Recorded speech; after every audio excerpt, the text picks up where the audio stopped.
It's the third weekend of the QuidFit British Touring Car Championship on the 20th and 21st of May. We're here in Norfolk at Snetterton on the 300 circuit for round 7, 8 and 9 of the 2023 Championship. Lap record here is a 1 minute 34.737 set back in 2019 by Tom Ingram. It's a total 2.97 mile circuit. The championship looks like this as we come into it with Dan Cavish leading on 88 points, Tom Ingram on 83, Ash Sutton at 78, Turkington at 70, Hill is on the board as well with 58, Thompson on the board with 48, Chilton 44 and Cook in 8th on 39 as well. The Porsche Sprint Challenge Round 4 has just completed after their races as well. Tim Harvey is racing now. Let's go to David Addison. Period, not a second Q2 or the top 10 showdown, if you like, at the very end.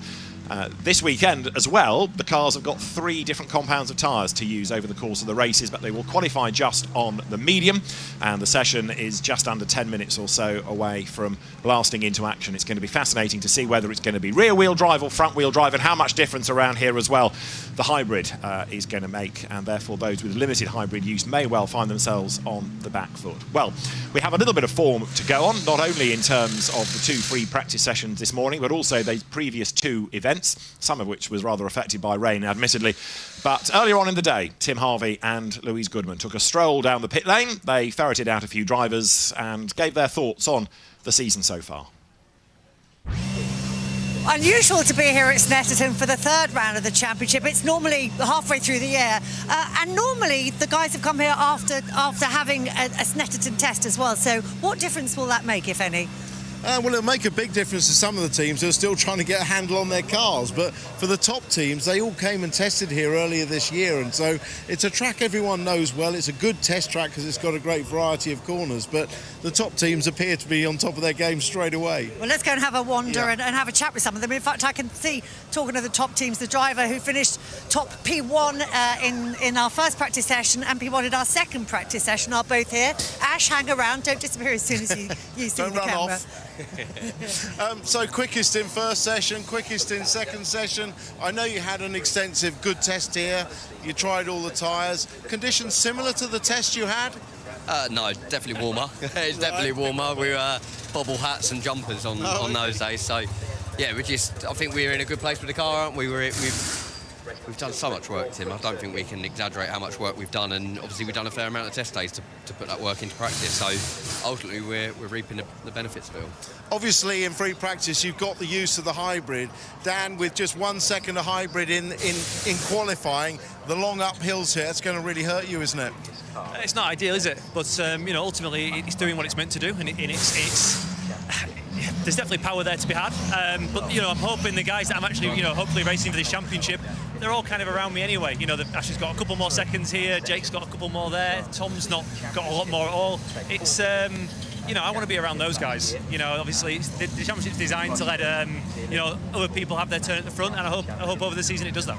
Good stuff. Best of luck, guys. See you later. Well, let's wander down and have a look at some of the competition. Actually, I have to say, a great performance there from the whole team, because certainly in FP2, all 4 of their cars were in the top 5 positions. We just work our way around the Formula 4 cars who are coming into the pit lane ready for their practice session. But we're coming now down to BMW. This has traditionally been a strong track for the BMWs, hasn't it? I think we're expecting the same again this weekend. Yeah, I think it remains a very good track for the BMWs. Acceleration off the slow corners with rear-wheel drive. They're going to have a good setup here for this track. They'll be loving this hot weather. Use of all 3 tyres, soft, medium and hard. BMW struggling to switch itself on the tyres on the hard ones when it's cold. This is manna from heaven for them. As you say, the first time that they're using all 3 tyres across the weekend, how much does that add into the mix for the drivers and for the engineers as well? It's a big change. The really good teams will have a setup for each of the tyres, particularly the soft one, which has to last the race distance. All action going on here in the pit lane. So yeah, it'll make a big difference. I think Jake Hill's got a really good opportunity this weekend because he's got a bit more hybrid than the others for qualifying and the first race, and we know what a good qualifier is. I think Jake's going to be a big point scorer. If there's one team, well, every team is going to want to do well here, but one team particularly, it's going to be these guys. Accelerate. This is their home race, that is the driver who scored their first ever win for them here 2 years ago, Tom Ingram. You can never, ever count Tom out of the mix, can you? No, you know, they've had 2 wins, haven't they, between the 2 Toms? Well, so far, they're looking really strong. And I love what they're doing with the car, with the team. Running 4 cars is not easy, but Ronan Pearson's already proved himself to be a great young star in the making. He's really stood out, hasn't he? He got his first points last time out at Brands Hatch. I mean, obviously, he was hoping for his first points before that at Donington, but that went a little bit wrong. But nonetheless, he's really made his mark, hasn't he? He has, absolutely. And what 2 excellent teammates to have alongside him in the 2 Toms to learn off. Great position to be in. Speedworks. I was interesting, actually. Rory Butcher, I think, was quite late going out in that session. He picked the times up well. I think he finished in the mid-reaches P11, if my memory serves me right. But what are your thoughts from these guys this weekend? Yeah, I think this is a good circuit for them. Although the hatchback car design is not as aerodynamically efficient as perhaps the Hyundais and the BMWs on the long straights, they will make up for that with a bit of agility in the infield section. So a good opportunity again for them. Ricky's got to keep it on the black stuff. Well, yeah, I think he's come to, it's fair to say that he's come to this race weekend. I think he's had time to, shall we say, reflect back on what happened last time out. We're just going past the garages that Team Hard are using. Bobby Thompson, now there's another guy who's really making his mark this year. You know, we were laughing about the fact I probably spoke to him more at Brands Hatch than I have at any other race weekend, but indicative of the fact he's doing really well. He's right up there in the standings, isn't he? Yeah, I mean, look, he's just moving on from where he was last year. He's really happy with the car this year. And you look at the top of the championship and you see 2 Napa motor-based Fords, you see 2 Accelerate Hyundais, you see 2 BMWs, and then there's Bobby Thompson. He's right in there with the big guns, and that's where he wants to stay. Well, here's another driver who I had a couple of chats with last time out, Josh Cook. New car this year, and Josh, we had some chats at Brands Hatch about the fact you still were trying to get to grips with this car. How is it going here at Snetterton? FP2, it's looking quite good. Yeah, I mean, we're not really sure where we lie, and we can only concentrate on our job, and I've got to do the best job in the car and get the best out of what I've got. I think there's probably a mixture of what tyres people are running in each session. Yeah, we're not quite where we want to be. I'm not quite as comfortable as what I was last year and the year before in the car. But all we can do is just keep trying to improve things a little bit at a time. There's not going to be any big magic.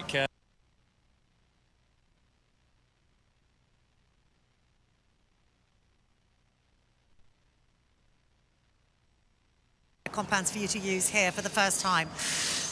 What does that throw into the mix for you from a driver's perspective? It's probably not what we need. Yes, it throws some variables into the mix, and it we might luck in. But at the minute, we're still just trying to get a little bit more comfortable with it, with a consistent base of a regular tyre. So, not having 3 races with that does add additional challenges that, to be honest, we could do without. We look forward to seeing what you do with them. Tim, not long to go now till the start of qualifying. Just a final thought from you looking ahead to that. Yeah, I think, the hybrid's going to make a big difference here. 15 seconds round here is going to make a big difference. It's going to be a great qualifying session. It is fairly even between front and rear wheel drive. Can't wait to see how it shapes up. Looking forward to it. And that qualifying session is imminent because the pit lane will open very shortly. A quick reminder that the top 7 drivers in the championship have different amounts of hybrid to use during qualifying, and it also comes at different speeds. So the championship leading Dan Camish has 1 second of hybrid per lap, which is nothing at all, to activate at 135 kilometres an hour. 7th in the championship, Tom Chilton, he gets 13 seconds a lap, and you can activate that at 125. If you're 8th or lower in the championship, well, you get 15 seconds a lap, and you can use it from 115 kilometres an hour. So it is Green light is on and qualifying is underway, and let's join our commentary team. We seem to have got a uniform. Alongside me in the commentary box is Josh Turner. Hello, Josh. Busy 10 minutes. Are we in sync? Yeah, I think we are. You're a little bit in front of me now, so I'm just going to do mine again. But yeah, green flag at the end of the pit lane as well. But we're ready to go now. We're perfectly in sync. I'm slightly worried that this is a normal qualifying session, but I'm seeing qualifying 1 on the dash there. I don't think ITV have changed it, because on the timing tower we're seeing up in the box, it is clearly seeing as qualifying as well, round 7. Don't know also why we're in Combox 2. We'll leave it. We won't touch it. We'll just stay here. I put in comms box 2, even though Indy qualifying's not on yet and it's not going to be used. I thought, why not? Right, well. Professionalism. Well, Combox 1 is going to be where I believe US Arena are going to be taking us through shortly as well. We are live for the touring car qualifying here from Snetterton on 300 circuit. Bringing back good memories, this place as well. In June, when I was last here, it looks absolutely fantastic as well, and I wish I could be there. I know where all that is as well, over the banking sections of the track. I'm looking back and I'm literally, it's all flashing back in my mind, but I'd much rather be in the commentary. No, I'm lying. I'd much rather be there trackside as well, with you, Josh, being in with the coverage, and let Megan deal with the commentary box like we did 2 weeks ago as well. I just want to pick up some breaking news that is quite interesting. Heavyweight exec seeks $100 million to put World Cup of Motorsport on starting grid. A1GP is trying to be revived after 15 years of absence as well. So it looks like the A1GP could be returning. Matt White, who loves A1GP, might be a little bit too excited about that. I wonder if they'll get Ben Edwards and John Watson back on the commentary team. I sincerely hope they do as well.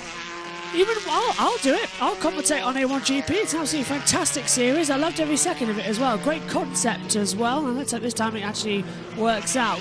Drivers that coming down pit road, including 4 of the Napa Fords, turning into their pit boxes as well, Josh. Everyone just getting ready and set up out there on the track. Yeah, they are. Everyone just done their install laps as well. Coming back into the pit lane. That's one of the team hards there as well, I believe, with Thompson and Lloyd coming in, but literally every single driver coming back in after their install laps as well. But 26 minutes and 36 seconds left on the clock, and yeah, it's all good here. Just all the bonnets going up just for little checks as well. Hill also still out on track as well. A couple of others, Turkington, one of them as well. Just want to let you know, by the way, as our timing tower is massively out of sync. My goodness me, let me change that right now as well. Up here in the comms box. Just want to let you know that there is a new timing tower that is available as well. And it now looks like it might be ready. And when I say ready, I mean it could now be absolutely fundamentally ready to be in position. So fingers crossed. We're going to see that in operation soon, ahead of the season. Yeah. Yes, they've now got it set up. So maybe after the mid-season break, we'll get that set up and changed around. Preferences now. Indeed, yeah. Oh no, one of the British Talent Cup riders have gone down, and the marshals have requested for a stretcher. Oh, I hope everyone's okay there. That's a nasty place to go off as well. At Donington, the same place where unfortunately we lost Chrissy Rouse as well. Not good, never good, never ever ever good. Hello Amy, who's on deafened but just joined in. Amy's just watching on in the background then as well. Timing towers continuing on then in this first session of the weekend. As we'll just get everything set up now up in the comms box as well. Times coming in thick and fast. It's Hill with a 2:04.422, but of course, Josh, as we know, that's not fastest times just yet, is it? And you're looking at another crash. That's happened in the Superbikes, I believe. Massive high side out of Melbourne hairpin. Sympathies there as well. It's never a nice place to crash. We've seen several over the years. Yeah, well, I did have Fan Attack GT World Challenge your America on, but that's just ended. So currently I've got Talent Cup, touring cars, timing screen for touring cars, and 24 hours at Nürburgring as well. Busy weekend up here as well. Don't forget also we've got the Le Mans 20. No, we've got the Indy 500 coming up shortly as well. Their qualifying session comes into in 15 minutes time because we're commentating on this. So barring any red flags, there'll be a slight delay. But all action then. Colin Turkington circulating out there in the BMW as well. Don't forget 15 seconds of hybrid per lap for everybody to use. That is not inside the top 10 of the championship standings. They get a reduced format as well going into it, but Turkington, the BMW, is one of those. He's taken only one victory this season as well, back at Brands Hatch, and he's looking to make it a double as well, isn't he, Josh?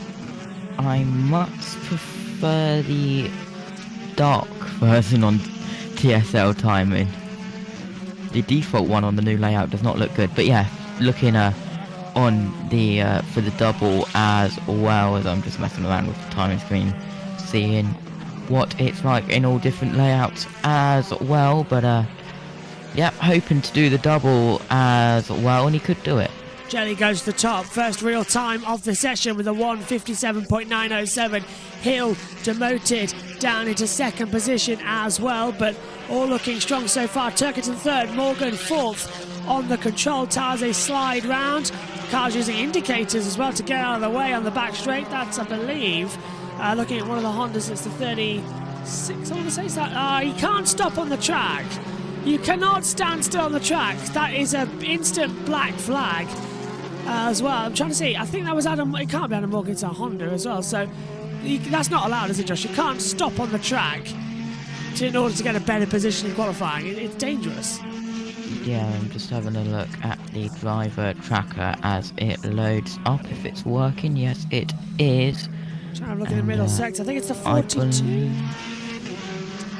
I believe it was Will Powell. Yeah, I thought it was Will Powell as well. Ash Sutton's got fastest first and second sector times. He comes out of Murray's down the start-finish straight here at Wheatcroft, and he does top 1:56.194. Rowbottom goes fastest. Now Sutton's finding time across the line, so it's Rowbottom, Camish for Napa Ford 1-2. Going to be a 1-2-3 as across the line comes out. Sutton takes the line and goes top with a 1:55.235, 6/10 of a second, 6/10 of a second faster as well than Rowbottom's time. Sutton is absolutely flying at the moment out there on the circuit as well, finding everything correct in the form as we continue on then. Oh, and someone's kicked up the dust coming through the bump hole. Is that going to be a spin into Dan Lloyd in the 1-2-3? Oh, and there's another one off behind him, and there's more off. Oh, multiple cars involved. Oil down. Red flag is out. Multiple cars off at the exit of the bomb hole, and the red flag has come out. There is oil down at bomb hole at turn 9-10. Turkington flying off the track as well. And that's like back in 2012 as well, when we had oil down at Druids at Brands Hatch on the Indy circuit. They all just fly off. So red flag to stop the session immediately. 4 cars flying off. Patterson's one of them, and he's damaged the front end. Now they all should get a free pass because that wasn't their fault. That was the fault of the track conditions for oil down there. Must have come from one of the Porsches Super Cup race. Yeah, maybe as well. Maybe from one of the touring cars as well. But yeah, from the Porsches as well. But we didn't want a red flag. Yeah. We have got a red flag. I'm just going to let... do you want to let USRN know that we've got a red flag, or do they know? Doesn't matter. It's not nothing. No. Leave it. Stop. Leave it. USRN are taking over. I know the plan. It's all right. USRN. I don't know the plan. No, leave it. No. USRN are starting the coverage, and when I tell them we're coming on. So USRN have the call for the first few here on JB Motorsports. The timing screen's operational. And then as soon as this touring car session of qualifying ends, we will join them. What it does do is give me time as well to find out when Matthew's going on. So red flag has come out here. Sutton was top, a 1:55.235 as well. Just going to refresh the screen quickly as well. Let's take a look at it, Josh. Cars flying off into the wall, and it was oil coming down, wasn't it? Because Lloyd went off, then multiple cars just flew off into the wall. Yeah, definitely oil as well. There goes Patterson as well. There goes Turkington in as well. One of the Toyota Gazoo races, I believe, of Butcher as well. And that's one of Morgan. And someone, yeah, Morgan as well. Someone made it through there though. So that's bringing out the red flag to stop the session here. Let's go on board with... Oh, no, okay. Thought we were going to go on board with one of the BMWs. Amy, what did you make of that then? Watching on behind the scenes. Oh, let's have a look on board then. This is with, I believe, Turkington. The bomb hole. So this is Bomb Hole coming through 10-9. There's a little dip here, and it's into Karam. It's not through Bomb Hole, it's Karam. There's the red flag flying. And everyone just drops it. There's oil. There's clear oil down on the track. You saw the visibility lines. And that's going to be a nice hit towards the by. I'll tell you what, I stood exactly where that marshal point is. It's right below one of the TV cameras as well. And there's not a lot of tyre protection there. So I'm glad everyone's all right. But this is the TV camera that I've stood next to, with the cars flying towards you at full speed. And then we're going to have Turkington. There goes Patterson. Turkington comes in sideways as well. Huge, huge moment. Look at the track though, Josh. Look, slippery surface comes in. There, a little bit of oil. Oh. Definitely all there as well, and that's a hit as well from Morgan. Turkington, I believe, limping, yeah. Well, got out of it as well, but Patterson damaged as well. Red flags out down to Lou. We just turn the camera around and have a look at the ground here. That shot tells the story in itself. I'm outside Nick Halstead's garage, and looks like the contents of part of your engine are all on the floor here. Just tell us what happened. Not having much luck today, am I? So we had an engine change this morning, and I was literally just coming round from my first warm-up to start the first hot lap. Came round Coram, and obviously there was fluid, but I didn't even know it was my fluid that was done it. So I'd obviously already laid some down behind me, and it just, I caught the first time, and then it just sent me off. But it obviously started leaking already, because we obviously put a new engine in so quickly to try and make it out, Yeah. I suspect that you won't be able to give me an answer to this question, probably a bit early, but I'll ask you anyway. Do you think it's going to require another engine going in, or will there just be a case of sorting out where the leak from this one has come? Yeah, it's hard to know at this point. I don't even know which type of fluid it is, whether it's coolant, whatever. But yeah, not the best day. But because we'd already lost out on free practice. But it's just a shame to send a few others off at the same time. I had no idea until we got to the Coram, but... Bad luck. Yeah, no worries. So red flag out then as the track clean-up begins here for the Snetterton 300. So this could take a little bit longer as they get the cement dust down. Does mean it's going to keep us from the opening time trials of the Indy 500, but that's okay because it's going to last 3 hours before we get to the interesting bits as well. So there's plenty of time and there's plenty of action that we're not going to miss. USON will take you through the first half of this as well. Oh, and we've lost TV pictures up here. Josh, how in sync are we? Are we in sync okay still? I'm in front a little bit as well, but we're on a replay of Morgan as well. I do believe the number 33 coming down the back straight as well, but this is, I believe, this is Turkington. On the left, that's Powell. Yeah, so this is, I think, on board with Turkington, I think. Turkington, yeah. And going through the bomb hole now.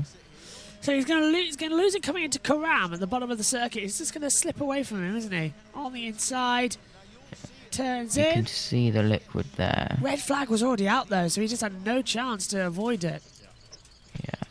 Oh, whacking the wall as well. That was so close. There's Morgan in front. Just getting out of it. Turkington then gets a whack into the barrier. Going to be able to clean up. We'll hand over to David Anderson, Tim Harvey then. I'm going to go set up for USON. It's going to be a lengthy red flag. Damage permitting, but it looks as though he will be able to go back out. So the team's eager to dispatch the cars as soon as 21 minutes of the session to go.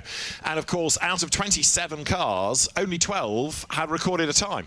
Yeah, and in fairness, that 55.2 lap by Sutton, just 0.3 away from the quickest lap so far, is going to stand for some time. But look, we've got some more reaction from Louise in the pit lane. I believe she's with Colin Turkington. Louise. You believe right, Tim. I am with Colin, sitting here quietly in the car. I would imagine that's quite a hairy moment for you.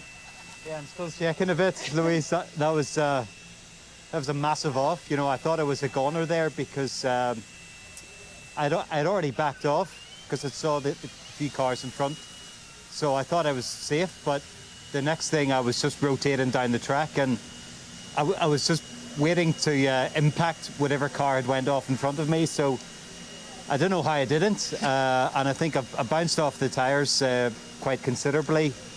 But the steering was still straight when I drove in, surprisingly. So yeah, we're going to put 4 tyres on and go again. But yeah, that was a big shock. I should have had a look at the back of your car as that came up, but was there any damage to it, or have you really got away with it totally? I don't know. I hit the tyres. I hit the tyre wall both with the front and the rear. I sort of spun into it. So, but yeah, the main thing is the steering straight. So, you know, we've lost a set of tyres because those 4 tyres are completely flat spotted from the spin. So yeah, I'm just thankful that the car's still straight and I can go again, because yeah, I was braced for impact. I was just waiting on it happening, and it was softer than I thought it was going to be. So yeah, I'll try again. But yeah, it's whether the track is, there was a lot of oil down, you know, it's whether the track's going to, you know, grip back or not. How significant is the loss of a set of tyres? It means I only really have 1 shot at it now. So that was the first fast lap I was on. So yeah, I've only got 1 crack at it. So yeah, I'll do my best. I'll let you focus and do a few deep breathing exercises, calm yourself down. I'm back to you guys up in the box.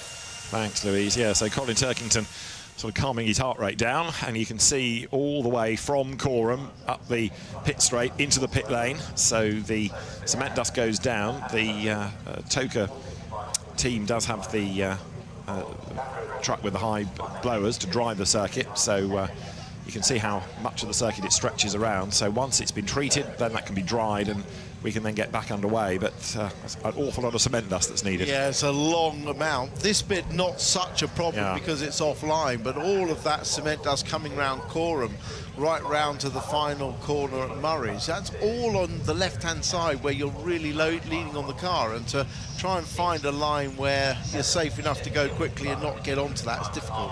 Do the clever teams now, no pun intended, keep their powder dry by staying in the pit lane and letting everybody else go and clear the circuit, rather than driving around on it, not being able to go quicker? You know, if you were Sutton, if you were Robot and Camish, let's say the top 3, would you now sit in the pits for until the last, say, 10 minutes and let everybody else drive the track for you? I'd certainly give it 5 or 6 minutes. Yeah, I'd certainly give it some time for them to clear a little bit. I'd be watching the time, seeing what's happening before I respond. Yeah. Again, based on the fact that you've done a time, but also you've got limited amount of tyres to use anyway. So it would be pragmatic to wait. For those that haven't done a time, they're almost forced to see what it'll do. Louise has got some more reaction in the pit lane from Jake Hill. Yeah, Jake, you were one of the drivers who was on a quick lap at that point, weren't you? Yeah, it was a bit of a shame, to be honest, Lou. We were just turning into Coram, obviously absolutely flat out, top of 5th gear, and there's just a sheet of ice in front of you, obviously. Bobby was just ahead of me, and I saw him skating off the road fully sideways, so I knew something was going on, because Bobby's not one to make mistakes like that. So yeah, it was just arriving there and going, oh God, you know, and figuring out what to do. So, but I was quickly on the radio to the team, and they managed to call off my 3 teammates that were directly behind me. So at least I saved them from crashing as well, which was handy. Well, Colin, actually, even though we backed off, he went towards and had a bit of a ping with the wall. So I was just talking to him about that, and about the fact that, you know, as he was saying to me, that was a lot of fluid down on the track. That is, I mean, obviously the marshals will be doing their best efforts, but there's only so much they can do. That's going to impact how you approach the rest of the session, isn't it? Yeah, for sure. I mean, I hope the time doesn't get deducted anymore.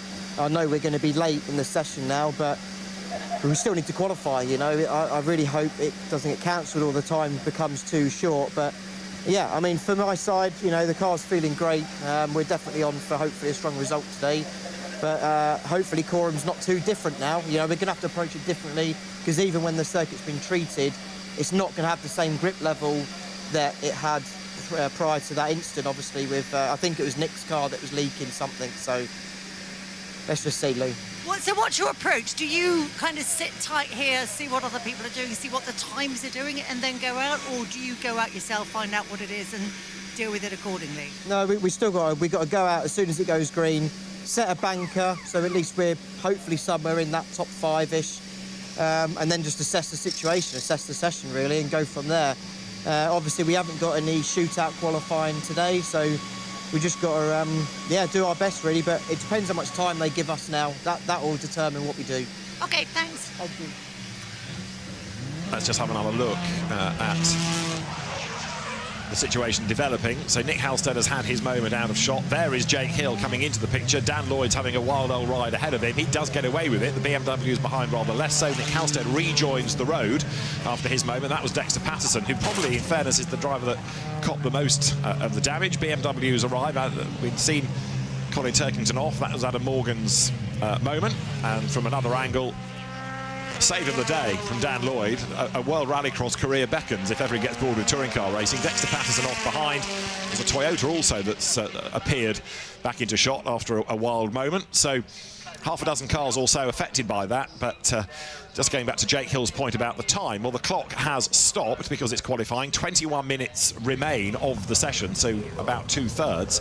Now, whether they will put the clock to 20 minutes, for example, or go for the full time available is entirely down to Ian Watson as the clerk. There are other activities to run on the track before the end of the day, so it rather depends how long the clear-up operation takes before an assessment can be made. So the cement dust then swept to try to dry the circuit, and in fairness, everybody working as quickly as is possible to get cars back out on track as soon as. Yeah, I mean, I genuinely think the circuit will improve enough for people to go quicker potentially at the end, either by clearing the dust and the oil, or by just taking a slightly tighter line there. So I think it may, but it's not going to do it straight away. Ash Sutton sitting in the car, and former Motorbase owner David Bartram in the flowery shirt, just standing in the front of the car. But Ash Sutton it is then who, for the moment, is the fastest by, as Tim said at the time. That big margin of 0.6 of a second, which might stand him in very good stead to the end, depending on whether or not the track does go quicker, as we expect it might well do before the very end of the session. Ash having a look at the times on the tablet there, and he knows that he's at the top from teammates Dan Rowbottom and then Dan Camish. Stephen Jelly is 4th. Andrew Watson, we haven't mentioned, he got up to 5th before the stoppage, and 6th is Sam Osborne. Then it's Hill, Turkington, Morgan and Ronan Pearson to round out the top 10, but still half of the field yet to record a time.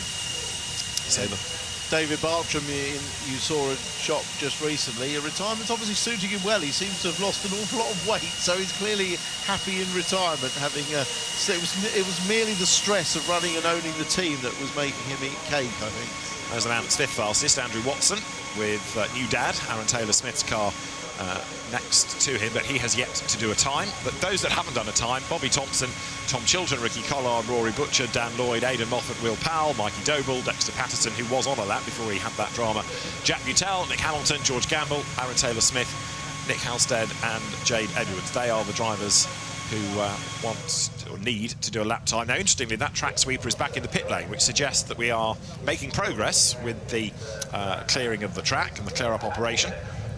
So this is the order at the moment. Those are the 12 that have recorded a lap time, and some of those are effectively only start-up laps, not proper flying laps. Yeah, if they're not in the sort of 56s, it's not really a competitive time, is it? Because we're expecting times in the 54s, so something in the 55s would be competitive, certainly the 56s, but 57 and beyond, which is effectively, well, Jelly's 57.9, that's a 58, so anything from 4th down is not a representative time at all. Colin Turkington is ready to go. You saw Ricky Collard a moment ago, who still needs to put a lap time on the board. Colin Turkington, for the moment, 8th, but will be able to go faster. Dexter Patterson's damaged car, of course, part of that Team Hard fleet. They've already had to do engine changes this morning and set up adjustments, so Team Hard has been pretty busy. And there, the track sweeper you see coming up the pit lane.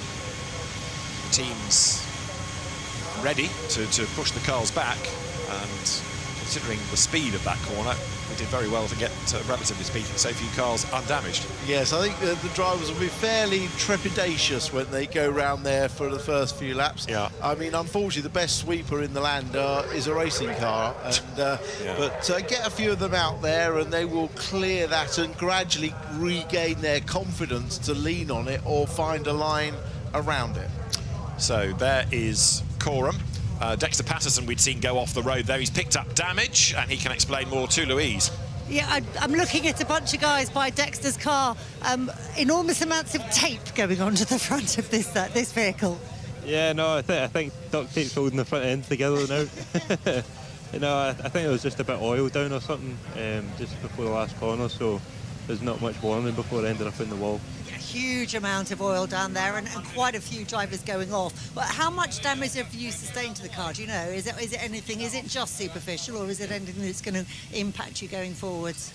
Hopefully not. But after I came back on the track just around the last corner, it still felt quite straight. So hopefully she's all right, but we'll see.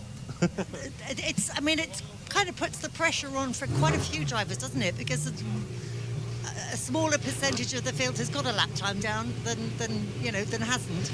Yeah, exactly. And now I think the track might be quite slippy in the last sector, so just need to try to get a lap out of it now.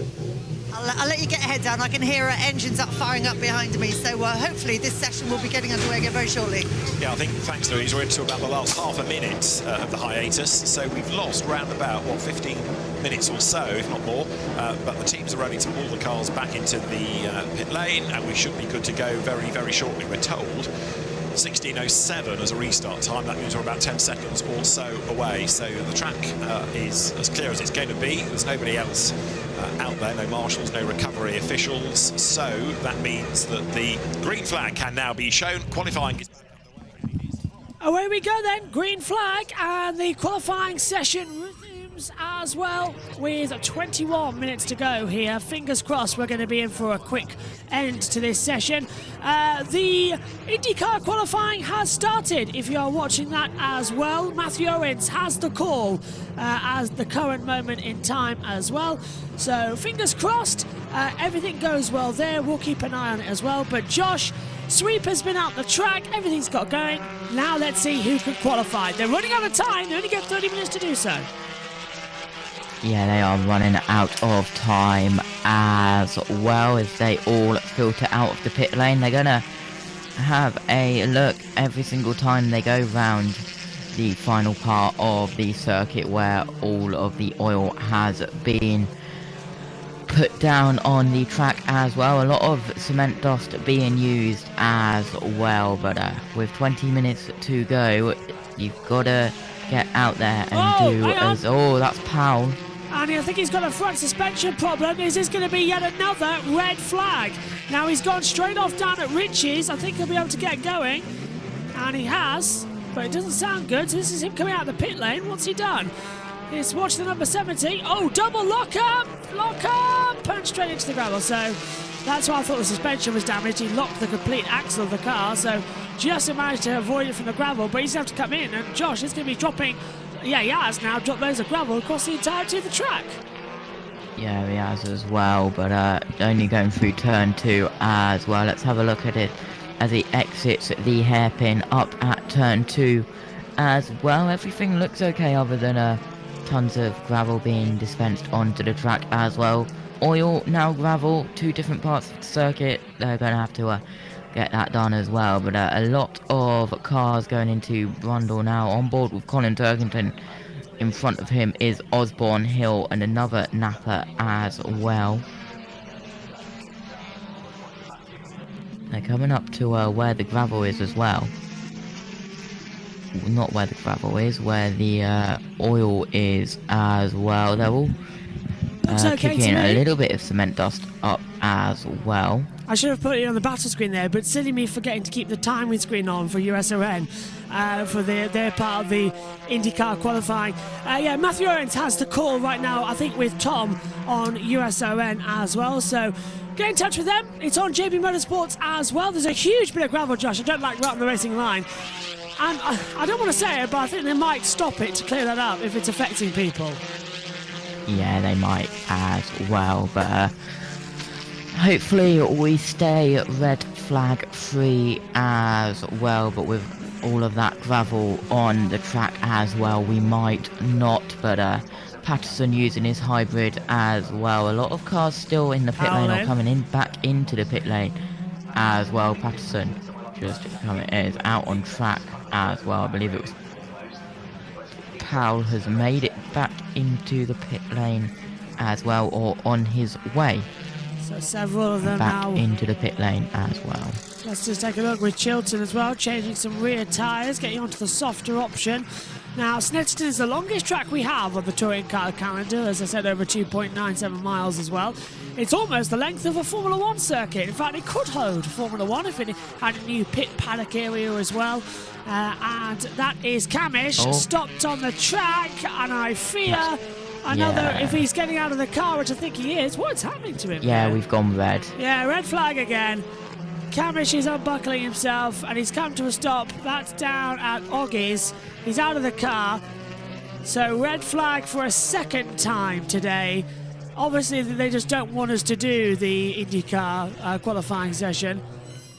Yeah, they'll probably take this time to get the gravel off as well. Yeah, so a lengthier red flag period as well. No, this is just infuriating like crazy because we could have not done qualifying for British touring cars and done qualifying for Indy, the bigger spectacle, but touring cars we do If as there was no red flags, we would have been on done air by now, checkered flag. Yeah, exactly. Would have been on air by now, getting going, but unfortunately we're not as well, so even more infuriating as well as the time continues to Whereabouts on the circuit is that? Down at Oggy's, I think. So, yeah. Swinging through. Oh, he's gone straight through the gravel. What's happened? He's had a spin. Oh no, he's hit the wall. Wow, he's had a brake failure. So he's gone straight on at Hamilton's, hit the wall and bounced back. Massive hit as well. Here it is again, watch. We'll get another on replay. Yeah, he's just gone straight on, like the brakes locked, and hits the barrier and jumps back on across it twice. Really strange, that one. Hopefully and again, we get a Camis on board or another angle of that as well. Once again, it's Turkington who had the onboard camera that we were watching as well. So yeah, Turkington getting all of the action today. Red flag for Camish then. He's stopped at the side of the track. Well, this is just ludicrous with the amount of action we're having at the moment with all this as well. As we've only got a few minutes in and no one's getting lap times on the board. Does Camis not like qualifying sessions? His car's on fire in Donington last year. Now he's done this. What else has he done? Tons of stuff. Worried if, well, in his first ever qualifying, Dan Camish, he was speeding in the pit lane and his lap time disallowed. Yeah. As well, back in 2019, I want to say. But yeah, this isn't going very well. Red flag out for a second time in this qualifying session. 40 minutes in, we should be over by now. So we're certainly getting your money's worth for qualifying here at Snetterton. Let's hand back over to ITV, gives ourselves a break and gives ourselves a chance to keep an eye on what's happening in IndyCar. The car has yet to be retrieved, but he has... Actually, here's a look at it, Josh. You've got a rear slide. Actually, is that oil down? Because that's two cars then going straight on. So multiple cars having problems at this track today. Yeah, I believe that was one of... Team Hard, I think. Let's have another look at it again from Turkington. I don't think they've got another angle of this, annoyingly.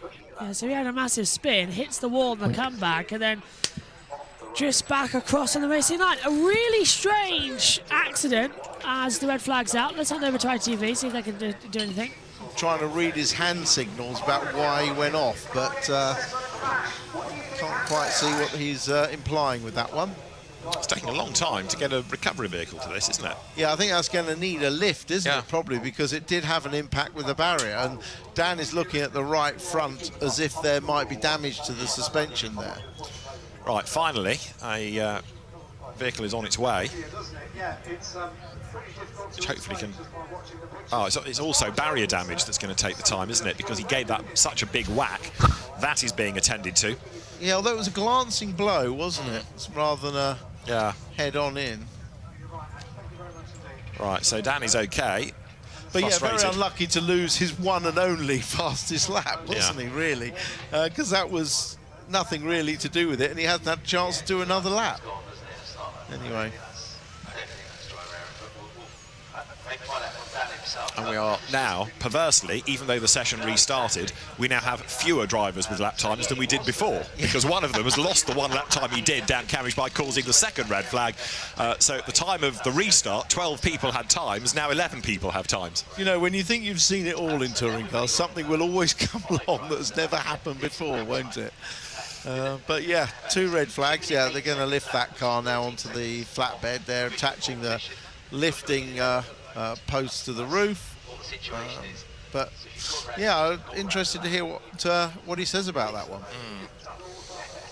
So he will go to the medical centre, as drivers do in any impact, large or small, just to make sure he's okay.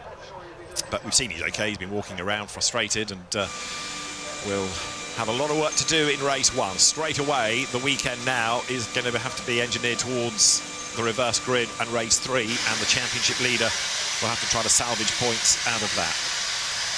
Air blowers on the engine bay there of champion Tom Ingram's car. And just keeping the turbos cool. The shields over the glass as well to try and reflect some of the heat. Normally you see the air blowers on the radiators, but they're keen on keeping that Swindon engine cool. Spencer Aldridge on the radio, his engineer, and Tom Ingram is currently 10th. He does at least have a lap time, but it's not a proper lap time, as you might say. Right, 17 minutes of the session remain when it gets going again. Yeah, most of that air was being directed at the inlet, the air inlet, and air inlet charge temperatures are a crucial factor in engine performance. So keeping that area cool, but I'm not sure it'll make a lot of difference once he's done a few 100 yards down the road once he gets going. But they're doing everything they can to help their driver. So the teams in the pit lane all ready to fire the cars back onto the pit apron, get them back out on track. Dan Camish's car hopefully isn't going to be too far away from the paddock. And of course there's also the barrier damage that hopefully is being attended to. There it is. So the posts put back in behind just to make sure that it remains upright. So the marshals are hard at work, and the Snetterton track staff likewise. So Dan Camish, no time to his name. Colin Turkington at least does have a lap. He's only 7th, and we know the car can go quicker. But we're almost now at the halfway point. Yeah, well, he might be 41 years old, but he's not having his afternoon kip, I can assure you of that. He's just doing Colin, the professional driver, just thinking about what he's learnt so far, thinking about how the car feels, thinking about his lap and where he can do that perfect lap. That's what he's doing. Just he's not having his 40 winks. Thinking his way around the Snetterton 300 lap. And at the moment, the best of the BMWs is that of Stephen Jelly, which is good to see in a sense after his pretty awful day at Brands Hatch 2 weeks ago. That's Colin Turkington's BMW that you can see, and the cars of Stephen Jelly and Adam Morgan further down the pit lane. Adam Morgan, new recruit to WSR this year, but of course he knows the car, and Stephen Jelly aboard number 12. There you've got the different livery adorning Jake Hill's satellite entry as the 4th BMWs next down the pit lane. Jake, 6th fastest at the moment. So, as always, good work by the teams repairing those cars at Brown. Stephen Jelly's car suffering quite a big hit, as we saw. But West Surrey have that car looking as good as new. Mechanics wanting to know if they have a restart time. There is Dan Camish's car then on its way back to the paddock. And I think the track staff are also leaving the scene as well, so one hopes that we're not a million miles away from getting things back underway. And they are going, I think I'm right in saying, in the reverse direction, aren't they, to quicker get back to the paddock, and then the session can be live. So that's coming off the road down at Agostini into the back of the paddock. Yep, they'll always take the fastest way out and get that car delivered back to the team. But certainly a tough day ahead tomorrow for championship leader Camish. Right, let's have another look from on board Colin Turkington at that oily moment at the start. And bang, that was the contact with the tyre barrier that he was referring to. There's a little bit of damage at the back of the car. Bounced off barriers, but the team not phased, nor is Colin, because they dispatched the car straight away. They didn't keep... Okay, here we go again. Green flag, and away we go. Fingers crossed that this time we can get this session underway without any more problems. If you're watching on USON, so if you're listening on USON and watching Jamie Motorsports' coverage of IndyCar, you've got a new tracker that we'll have open as well, showing everybody's the lap time average as well. We will be having that open as well in a few moments' time when me and Josh retake the coverage, and hopefully we're trying to find a way where we can join Matthew. So one thing that you could do, Josh, as well, if you could just give Matthew a message on Twitter and just let him know if he wants to hop in Combox 1 after the touring cars, we can all call the session together as well. So that might be a little bit easier for him as well. As the cars head out back on the circuit, we've got 16 minutes, 25 seconds to go. Let's give you a rundown of who's currently where. Sutton, 155.235, Rowbottom, Jelly, Watson, Osborne, Hill, Turkington, Morgan, Pearson, Ingram and Cook. But we're coming into halfway in this session, and with all the red flags, they've only managed to do out laps and the first half of push laps. Not everybody has got a full time on the board. Don't think we're going to see Holstead, who we heard with broadcasting practice 1 and 2. He wasn't in practice 1, had a new engine in practice 2, did fire up, did some laps, but now the engine's gone. Again, and some sort of fluid has leaked onto the circuit, and then Camish caused that red flag, but effectively we've got a 15-minute sprint for qualifying to set the grid. Sutton's heading out there as well now on new tyres, so fingers crossed all will be well, and round 7 of the QuickFit British Touring Car Championship can get underway as quickly as possible. This is the qualifying. This is a replay into the braking zone. That's Pearson getting a little tap there on the outside. Just a little bit of a difference there as well. Did you tweet it? Josh, you tweeted it, not the private message. Josh, can you hear me? Is my mic dead? Hello? You're here for me, at least. Josh has disappeared and can't hear. Okay, I mean, what are you making of the session so far? Well, okay, well, yeah, he has disappeared, but, well, I'm enjoying it, but we're once again getting red flags. Now, I want to know, does this usually happen in British touring cars? Because obviously last time it was rain, but does it usually happen with this much red flag? You are, Josh. Yeah, no, this never happens. So am I causing this from being here? Possibly. I wouldn't say no, Omi, but possibly. Hello, Josh. Yeah, you tweeted him.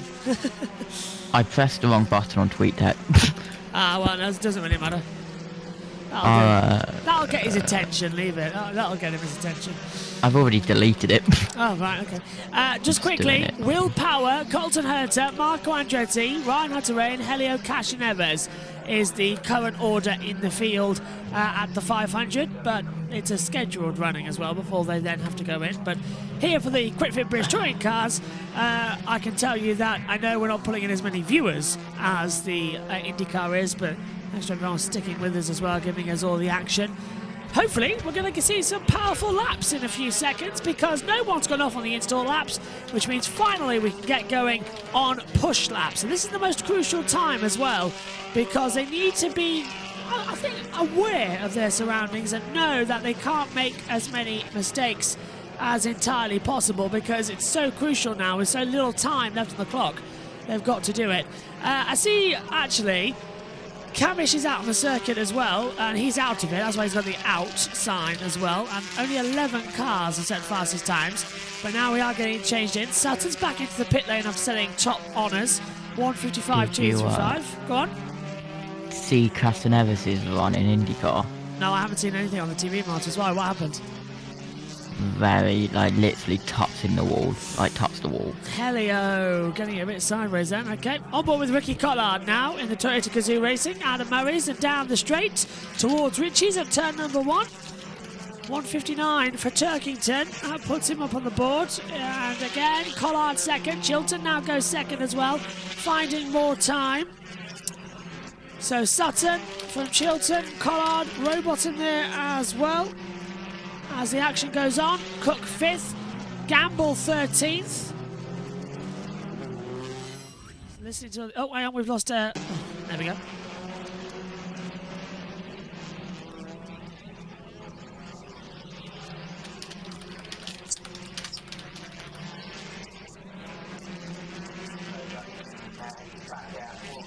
Okay, so it keeps going in. We're now watching at the back Colin Turkington on his push laps as well. Sutton, 155.235. Chilton going there as well. I'm taking my watch off because I'm getting too many notifications and it's causing problems because none of the team are focusing as they come through. Turkington out the back straight away, down now towards Brundle after the long straight. Lovely banking viewing area here as well. It's deceptive on the TV pictures. You think it's further behind than it actually is. It's not. It's right next to you. As Alan Taylor-Smith has had his lap time deleted for track limits, so he is not going to have a faster time, unfortunately, in this session. Chilton up to P2, closing in. And hopefully still finding the overall times enjoyable as they push through. 11 minutes to go of the session. So we have 17 times on the board at the moment. You can see them all on your control tower. Camish is out of the session, so he'll take it no further part. So is Holstead. No one will be improving there. Top 5, Sutton. Jelly takes second place as Patterson goes 8th. Turkington can't improve on the board, unfortunately. So Turkington is out, up to third.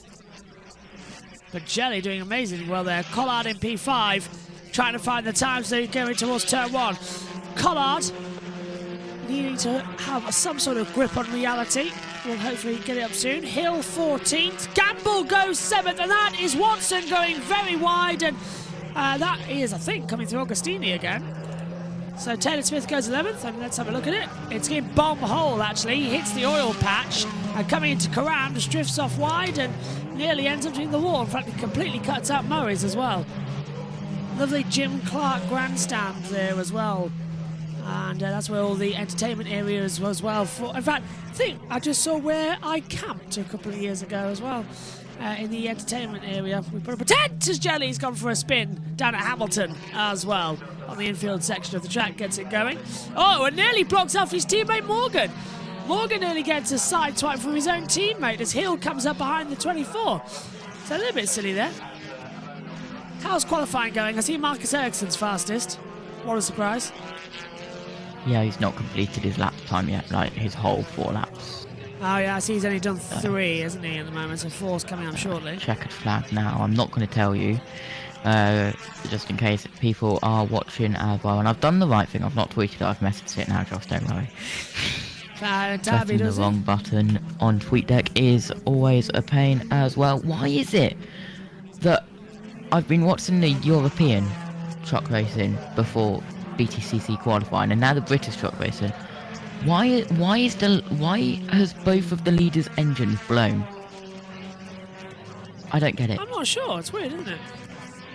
Anyway, back to 4 wheels and way smaller than 6 wheels as well. Just want to confirm to you, it's Matthew Owens calling the action. People are saying it's me. It's not. It's Matthew Owens calling the action. I need to change the channel to JB Motorsports as well, just a complete rebrand. We call it JB Motorsports anyway, we just need to rebrand completely. Hill goes 2nd, Morgan goes 8th as well. 3,000ths of a second, Josh. Hill is right up there in the Laser Tools Racing to Turkington, who's gone top 155.050.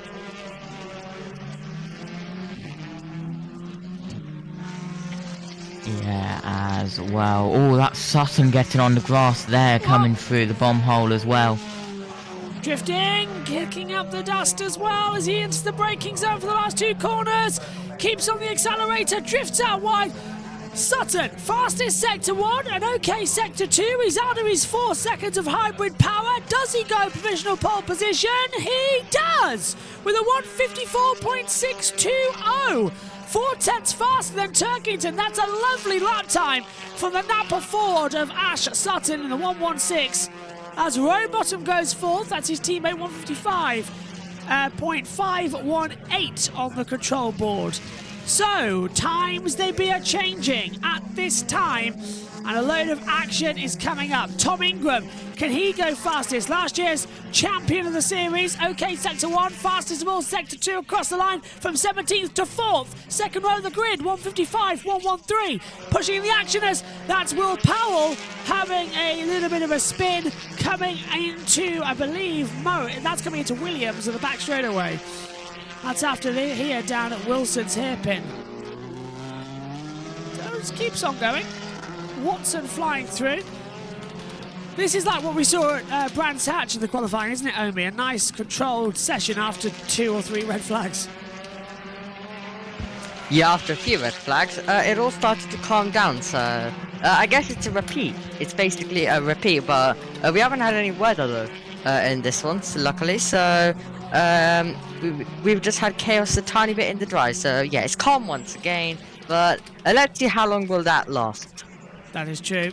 Doble goes 15th, 156.484, 6:25 to go. Reminder, we're on a quick off here as well to get ourselves set up quickly for the IndyCar qualifying session to relieve Matthew Owens, who has been solo for so long in this broadcast already. So we're going to join him up in the com box and help him out as well. Of course, we'll share the lead duties across it all. We'll all sort of swap between myself and him as well, and we'll have analysts on as well. Omi, you hopping over to that to be on USON? Yeah, I'll also be transferring over. Fantastic. We've got a black and white flag for car 77 of Sam Osborne for track limits. He's had his lap time deleted by the stewards as well, so he's got to figure out more info to do. Here is Ingram once again. He said this weekend looks like Tingram weather. Bright sunshine as well. Track temperatures at 25.4 degree. Air temperature sunny, 17.4. And he goes P2 with a 154.868 as well.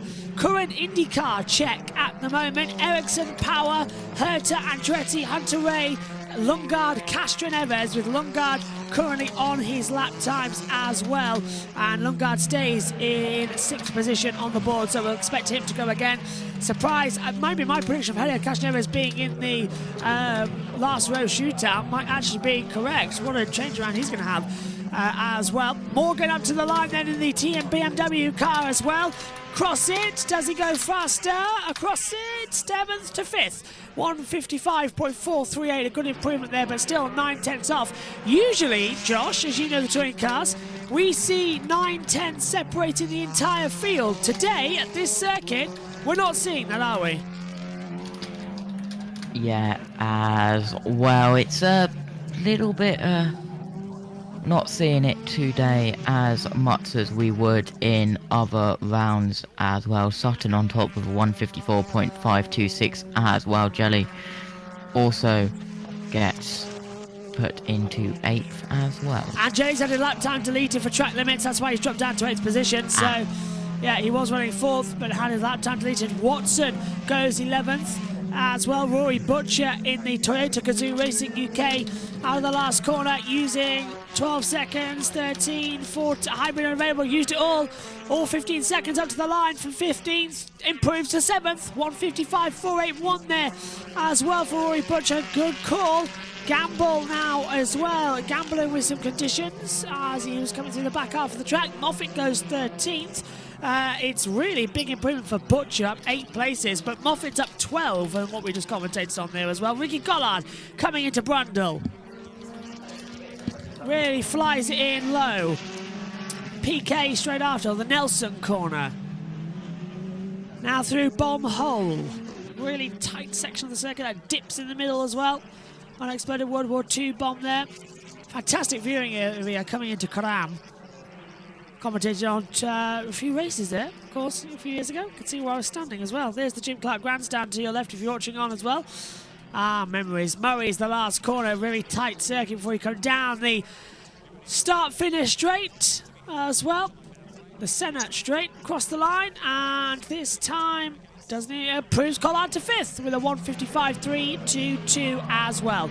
2 minutes 30 left on the clock, and the final run starting to come in now as well for who's going to take pole position. Remember, it's a 1 qualifying deal, no 2 qualifyings that we had last time out at Brands Hatch in the season at Donington Park. It's literally just 30 minutes, that's it, but we've had 2 red flags that have delayed us double the time. Across there it goes Hill to 3rd, 154.918. Taylor Smith goes 12th. Butel goes to 18th, as well as Turkington circulating on his lap time now. Josh Well, can he take pole position after his 68th career win last time out at Donington, at Brands Hatch, Indy?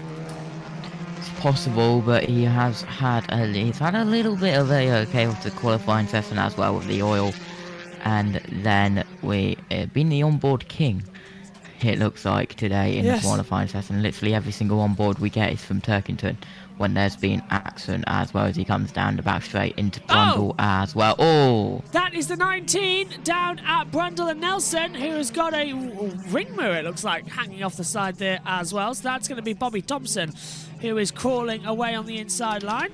All looks to be okay there, which is great news. So let's take a look. Slides in, loops the rear as well, and I don't think there was actually any damage. So what do we see? There's the fuel filler cap that's flown open there, is what we were seeing. So it was a wing mirror. It looks so weirdly shaped. It's on the side of the car, just sticking out as well, like a hand out the cockpit. 60 seconds left then in this qualifying session for the Quick Fit British Touring Car Championship. Turkington across the line. Does he improve from third? No. Stays down. We'll have one more attempt to do so. It's a 154 lap here at the moment, set by Sutton, who's retaken provisional pole position.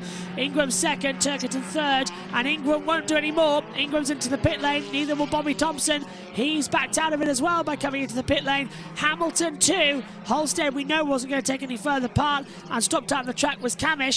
Here comes Morgan to the line then as well in the BMW. 6th at the moment with that hybrid. Does he improve? No, stays off the time. In fact, nobody's improving out there, Josh. I think Sutton might already have provisional pole position. Yeah, as well. Just watching Indy 500 qualifying, amazing lap average speed from Rossi as well. But back to touring cars, 20 seconds left as well. I believe that's Rowbottom doing his final lap as well. All looking super smooth and super calm as Watson 18th as well. 2:02 off the pace. Checkered flag is out. Qualifying concludes here at Snetterton 300. Checkered flag flying everywhere. Butcher goes 8th. Chilton goes 11th. Several cars also crossing the line. Patterson 19th on the overall times as well. Are we going to see anybody else improving? I don't think we are. Everyone's slow on the sectors. I think Sutton might have this one. As we see Rowbottom try to do it. Lloyd pits. He's backed out. Several other cars coming across it. Race control says lap 11 for number 88. Has had his lap time deleted for track limits. That is going to be Doble, who's had his lap time gone. Turkington's not improving. He'll set the fastest first sector time though. Personal best 36.051. Collard 35.9. Rowbottom's backed out of his lap time. I think that's it, Josh. What do you think? Yeah, looks like it as well, but Hill still as well got personal best sector 1. A little bit down on sector 2 as well, but might be an improvement from 4th place at the moment. We just saw him flashing through Nelson coming into turn 9 of the bomb hole before Coram and Morris. I don't think we're going to see anything. There's the 42. Here's Hill now through turn 9 at bomb hole. Little dip through into Coram. Gets a little drift on in that BMW across the dust as well. Jelly goes 10th. Rounds out that position. Hill to the line. Is he faster or is he not? Can he improve on 4th? Can he get ahead of Turkington across the line? Don't think so. Everyone else in the pits. It's all down to him across it. Hill doesn't improve. Stays in 4th. After all that, an anticlimax to the end of qualifying here. Everybody else improves and everyone else has now taken the checkered flag. Okay, let's take a look at the results then. Pole position for round 7 of the Quick Fit British Touring Car Championship. That goes the way of Ash Sutton. Ingram 2nd, Turkington 3rd, Hill 4th, Collard 5th, Morgan 6th, Butcher 7th, Cook 7th, Butcher 8th, Rowbottom 9th, Jelly 10th, Chilton 11th, Gamble 12th, Taylor Smith is 13th, Pearson 14th, Lloyd 15th, Doble 16th, 17th for Osborne, 18th Thompson, 19th Watson, 20th for Patterson, Butel 21st, Moffat 22nd, Edwards 23rd, Powell 24th, Camish 25th, Hamilton 26th and Holstead 27th. Josh, closing thoughts from you? yeah, it's been a bit of a chaotic start to the qualifying session with 2 red flags back to back as well, but a little bit what happened at Brands Hatch as well, just before that, clear running after the 2 red flags as well, but good qualifying session as well going into tomorrow's 3 races. Omi, anything from you?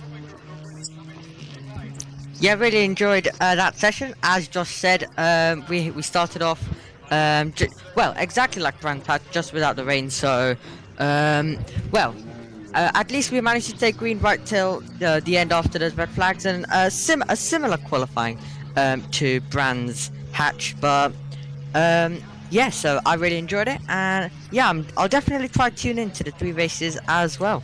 Well, then welcome. Hang on a minute. Lap time cancelled for the 37, so that is Collard, but stays in 5th position. Okay, we'll be live for race 1 at 11:10 tomorrow. Now, you're going to be automatically, as soon as I get it ready, you're going to be redirected as well to the coverage that is currently going on, which is the fantastic running as well of the 107th Indy 500, because their qualifying opening day is live now. So as soon as we end here, you'll be redirected. We'll see you tomorrow. Bye-bye.